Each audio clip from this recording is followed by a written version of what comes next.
All right, guys, this is Donovan here, Martial Arts Business Made Easy. And in this video, we're going to be covering the 4 metrics for running a successful martial arts school. So whether we are opening a new location or if we're working with an existing school owner that wants to get a snapshot of the health of their business, these are the 4 areas that we're going to look for to help them out. Number 1 is how much you're paying for rent. Number 2 is how much you're paying every month in payroll. Number 3 is your operational expenses. And then number 4 is the owner draw. So how much you're making every month purely as being the owner investor of that business. So the 4 metrics here, these are the targets we tell most school owners to shoot for. Rent, we want to be 15% or less of our gross revenue. Operational expenses should be 20% or less. The owner draw, we want to be 30% or more. And then the payroll, we want to float about 35% at our locations. So let's give an example here. So say you're at capacity and your gross revenue is $25,000 per month. All right, our rent. So this is our lease, our facility maintenance, anything that it takes to operate that facility. We want it to be about $3,750 per month to hit that target of 15% or less. All right, number 2 is our operational expenses. So these are the costs of your electricity, your water, your cost of goods sold, maybe internet, website, marketing, supplies, anything that's involved in the day-to-day expenses for running your facility. And then number 3, your owner draw. Again, we're shooting for 30% or higher. In this case, 30%. This is payments that are made to the owner and the partners of that facility. Anyone that invested and has equity in that location, you guys will divvy up about $7,500 per month. And then payroll, if we're staying steady at 35%, payments made to your team members plus payroll taxes needs to be $8,750 or less. So again, using the capacity target here of $25,000, there's a couple things that we consider and we discuss with school owners. One, is your rent less than $3,750 per month? That's a big one. Most people typically overspend on rent because our ego gets in the way and we want to have a massive facility when honestly we could put more money in our pocket if we had a smaller facility that was more efficient. Another thing to consider is there enough of your avatar in that area, right? Some people are just not opening locations in good areas. So one, is there enough of, if you're primarily an adult program, are there enough adults in that community that want your service? Right? If you're primarily a children's program, are there enough children in that area that want your service? And then ultimately, can they afford to pay what we need to charge to be able to make $25,000 per month? When you think about your facility, it's under $3,750 a month, so it does check out there, but can we fit 170 students in that facility? And the way I got to that number is 25,000 divided by 150, assuming that's the average client value at your location. Can you fit 170 students? All right, that's something you need to be able to do. So if you can't fit 170 students, you either need to find a new facility or you need to find out a way to charge more for your services so that we can hit the target.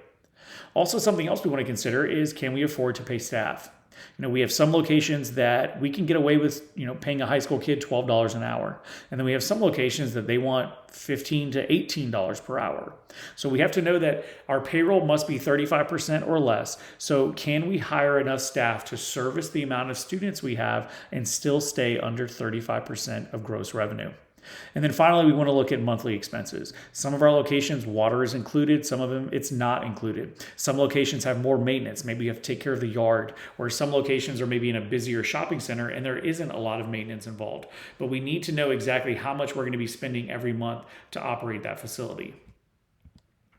All right, so a new location flow for us looks something like this. First, we think, for our avatar's sake, is this an area we want to be in? Is it growing? Is there money there? Can they afford our services?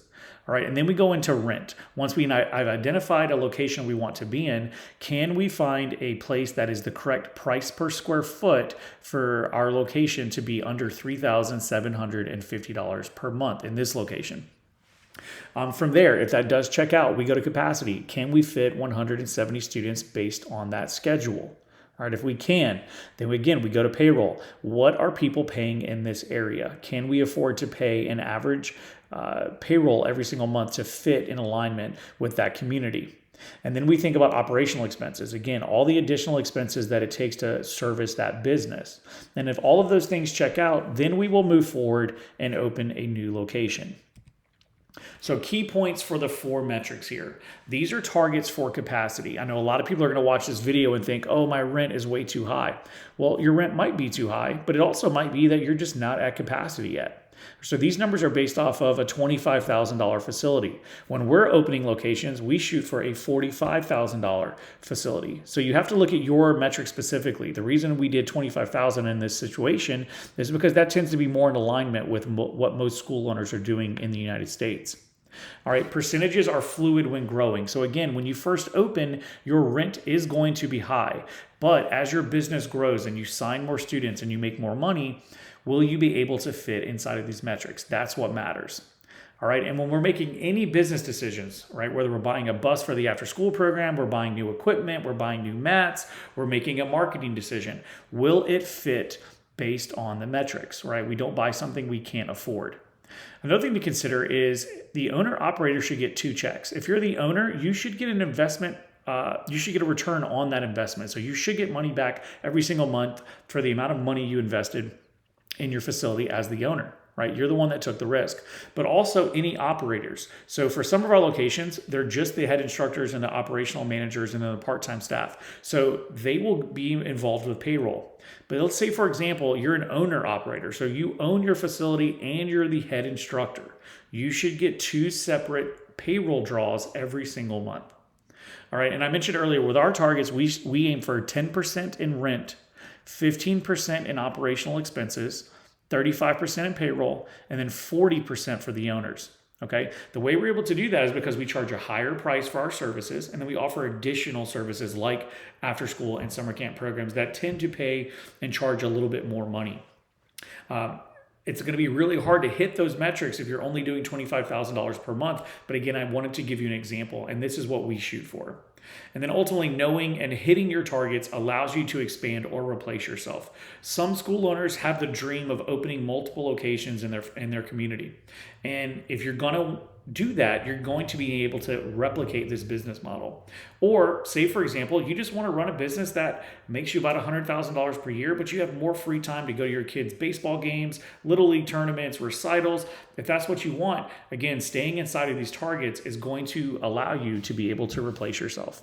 So hope you guys enjoyed this. Let me know in the comments below if you were hitting these metrics. If you have any questions about how we consistently do this across 7 locations, let me know, and I'm happy to help.